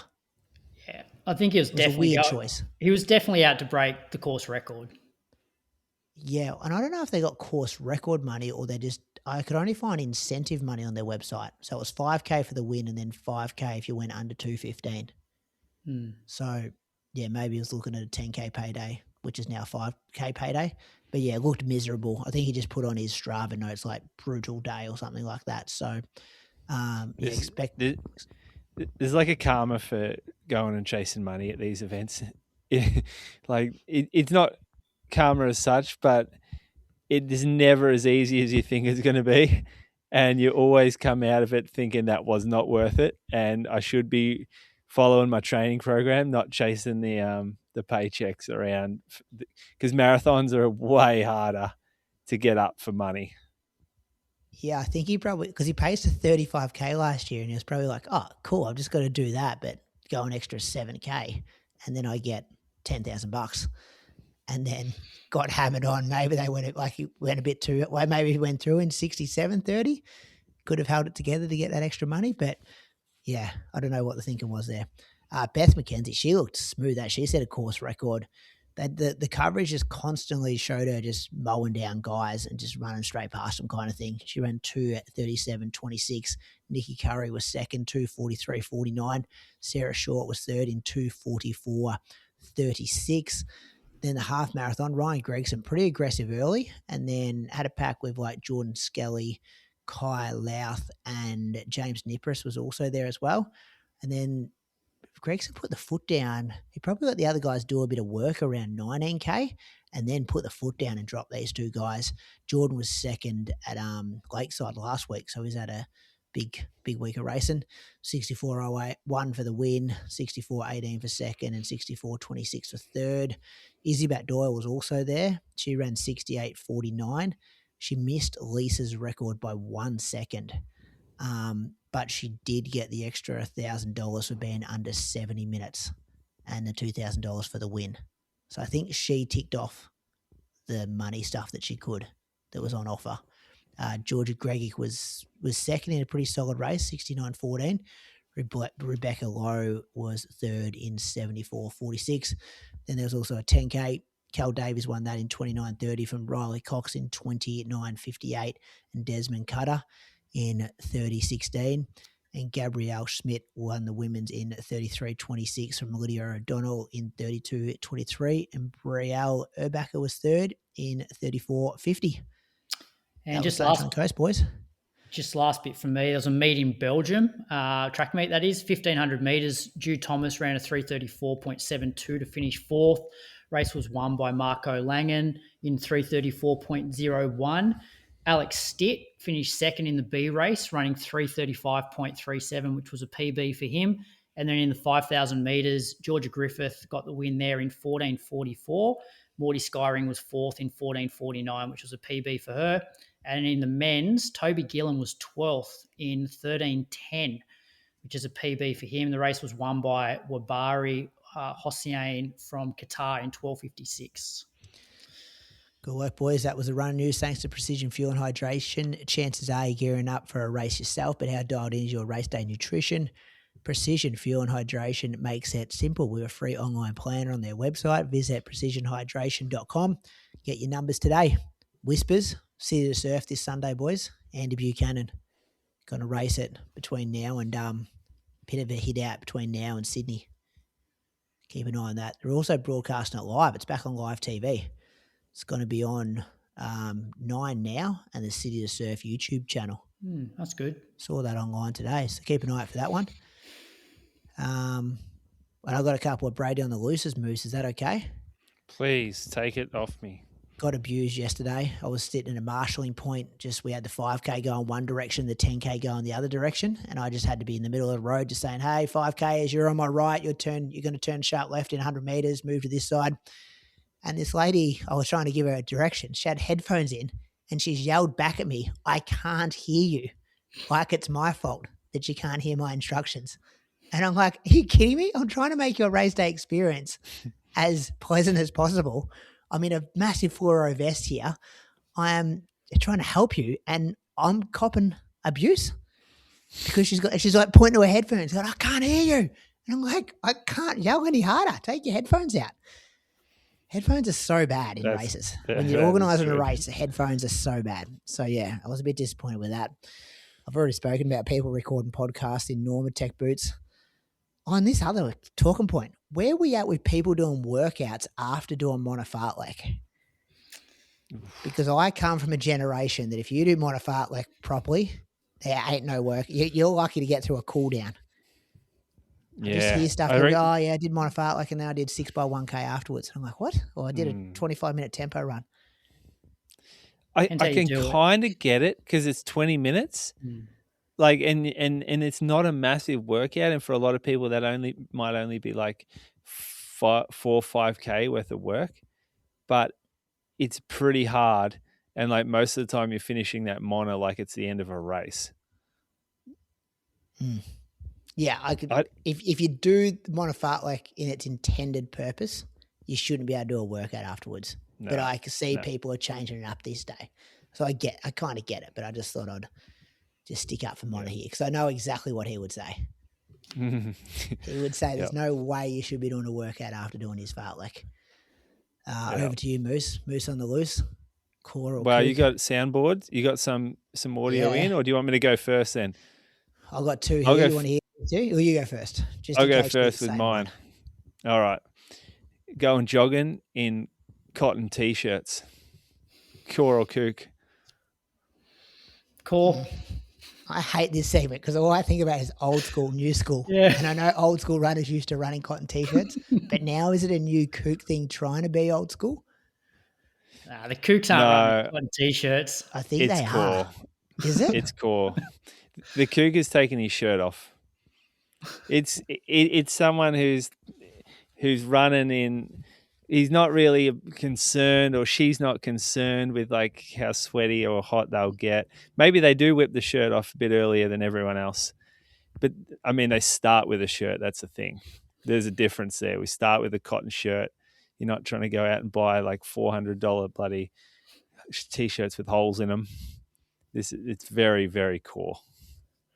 Okay. It doesn't make it smart, or it doesn't make it a good idea or enjoyable, and it doesn't make it the right decision either, but it's still core. And it doesn't make money for the guy who owns a running store. Yeah, I mean, I'm going to tell you not to because it's still a dumb idea to do that, but it's a core thing to do. And yeah, just to clarify, it doesn't matter which side of the coin you land on these things, is it? Like we're not punching up or down. Well, why would you care? It's like it's someone's opinion. Like a bloke today, I called a bloke a core lord today in the store. Comes in, he's like, I showed him a half tight. He goes, oh no, I don't wear them. I just like those real short split shorts. I'm like, whoa, you're a true core lord. And did he get offended? No, he loved it. He's like, someone commented on the Rory Linkletter Instagram post saying like, you're such a core lord and a kook.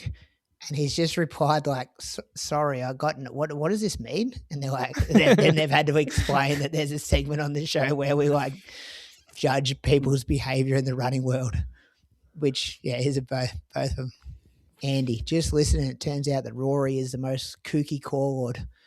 And then, yeah, what does this mean? Question mark. So I thought that was good. Here's Nick. And geez, I asked for some personality last week. Like send me your voice memos, tell me a bit of stuff. And these two today have delivered. Listen up, boys. You haven't heard these yet? You need an opinion. All right, guys. I'm Nick. I'm from Liverpool in the UK. 41. I've got 2 kids. I did my first half marathon in 2011, which was Run Melbourne, and then my first marathon 2014. So I've been going for a while, but I want you to tell me whether I'm kook or core because of what happened today. So I knew I had to do my long run. I knew I was going to do it by myself. And I get a little alert on my phone just before I'm about to leave saying that I've lost a local legend on one of the loops near my house. So as part of my long run, I detoured, I got the local legend back and carried on. Now, I've definitely done that before for crown segments as well. So what does that make me? Kook or core? Thanks, lads. Brilliant delivery. I feel like Nick knows the answer already. Yeah. That is kook. Kook for That me. is so kook. In the other defence, can we say that core lords are more competitive though? Core lords do not care about They Oh, these care- yeah. insignificant stuff like Strava. Core lords don't have Strava. Core lords want to crush people, Moose. Mate, Core Core Lords- Lord, And if someone steals their local legends, they want to get out there and crush them. Brady, core lords want to smash people in races that actually matter, not okay. Strava segments that don't matter. Okay, but you agree You that they're the more competitive side of the coin? Not necessarily. No. Yeah. Nah. But I would say like This is a stupid segment. No one You knows know who any the of the co- rules. Stewie McSween running around in his bloody Casio, that is core lord behaviour. Oh, I think I did something that was core lord behaviour the other day. I explained to Andy that when I was going to get back after my long run to do a workout, that I was going to get my flats out of the boot. Oh yeah. Calling them flats. Don't mind that. Kook behaviour. I mean, it's ridiculous, but I don't mind it. Would be carbons or vapor flies. It's good vocab. It's good vocab. Good Yeah. vocab. It's core lord vocab. All right, who we got here? This is Andy as well from overseas. I think the US. Hello, gentlemen. This is Andy leaving a message to you from beautiful Ann Arbor, Michigan. And I've got a kook or core question for you. Kook or core? Making your own nutrition as opposed to buying a pre-made gel or drink mix. Thank you. How good are these guys on the mic? It's pretty cool. Moose let out a real big sigh here. I'm gonna go core until you film yourself doing it and putting it on social media. Did you say that was Andy? If that was if Andy does that in his kitchen the night before a run and he goes out and uses it, but he doesn't tell anybody, that is core. If he makes his whole life identity about making his own nutrition, then that is kook. Yeah. Very good. We need to get a segment. We need to get a sponsor for this segment so I can do an outro read. I feel like a brand will want to get on board. We got some Instagrams. We got some visual stuff coming up. Just, that segment, we got to go to a race and hand around photos of people and say, is this dude core or kook? And it'll be a photo of you. We're going to print off a whole lot of All right, let's do that. Let's print off 10 pictures of Australian runners and go to do it at the finish line of Sydney Marathon. Or the expo. We can film it at the expo. Apart from we're just taking people's segments from their other people's segments. People have been stealing shit off us for 10 years, so I'm more than happy to steal some stuff off a surfing podcast. But yeah, let's go to the listener question. Croaks, bring it home. All right, this episode's listener question is proudly brought to you by Precision Fuel and Hydration, and the question comes from Craig the Runner. Josh Kerr's low volume, high quality racing versus high frequency on the circuit. Thoughts as a spectator? Don't mind it. When he comes out, he's coming out to show you something good. He's a spectacle, isn't it? It's like you get it. It's a treat when he races, and everyone tunes in because they know it's going to be. He's going to be like raring. He doesn't go and run every single weekend where you just kind of get sick of seeing him, and he just becomes commonplace. And you can't stay up like that. So you don't want to see Josh Kerr running 355 miles and not absolutely blasting it in the one-off. So I like what he's doing. I kind of get why you might want to see him compete more, but he's made a spectacle of himself. It's a real treat to watch him.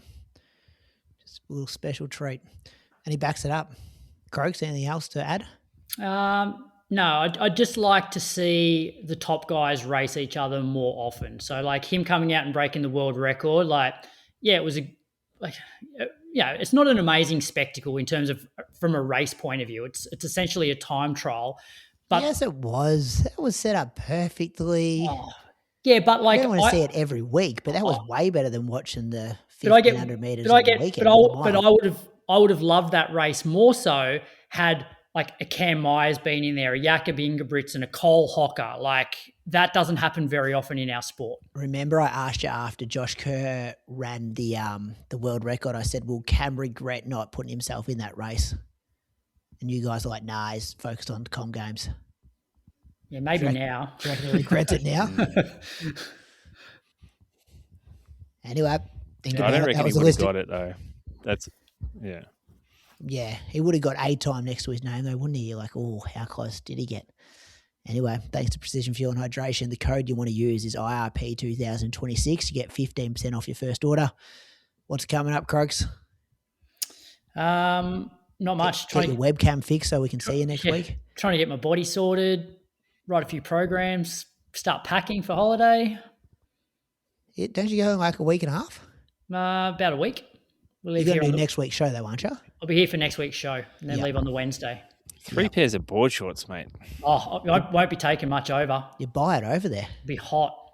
I heard that you were at the pub after the race on last Sunday and you were telling people at the pub what kind of treadmills in the resort you're staying in. Yeah, because Viv showed me pictures of excited the you were gym. getting. They got techno gym, whatever. Yeah. Well, at this rate, I won't be doing too much running. I'll be sitting by the pool. Did you book that just because of the treadmills? No, I've had nothing to do with organising this holiday at all. Did you tell Vib? No. You better book a place that has good treadies? No. Okay. Moose, what are you doing? Getting some sleep tonight? Yeah, I hope so. I'm on the food night out here. Tomorrow I got a bunch of job interviews. It's going to be rough. Got 10 job interviews to do tomorrow for a spot in Canberra. For one position. So that's a big day. Yeah. Oh, yeah, I don't know, maybe. And then fly home. Shoe Geeks with Damien Perry, one of the head shoe designers at Puma, on Wednesday morning, 7 a.m. So we're calling him. He's in Boston at HQ over there. That'll be awesome, actually. He's a really good dude. He knows a lot about shoes, and he's a runner as well. So we're pumped for that. Oh, that'd be good. 3 bonus shows for Patreon this week. 3 bonus shows, and you get the shop our favourites discount. You guys racing this weekend? Oh yeah. Yes. Have you seen the weather, Moose? The worst, mate. I'm a wet weather footy player. I need it bad. Yeah. The worse, I looked the better today. It for was me. like 6 degrees, 30-kilometre winds, and 90% chance of rain. AV will change it though. If it's really bad, I think they'll move it to they'll make it a 15K or something. But yeah, it's better. You reckon it's making one more lap is going to make a difference? They did it at Sandown that year. They made it from 2 laps to 1 lap. You're calling AV kooks. Core Lords would be out there running the whole half. I'm with you. I want rough weather like Moose so I can start trying to beat some people at these races. I come higher than 42nd like I did at Albert Park. So yeah, we'll see. All right, keep an eye on the Patreon feed, people. See you later, boys. See ya. See ya.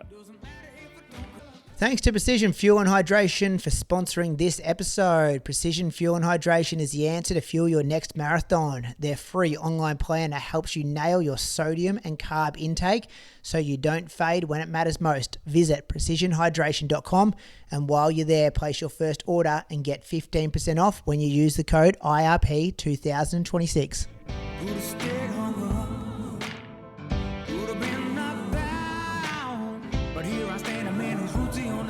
And I'm gonna hold my head up high.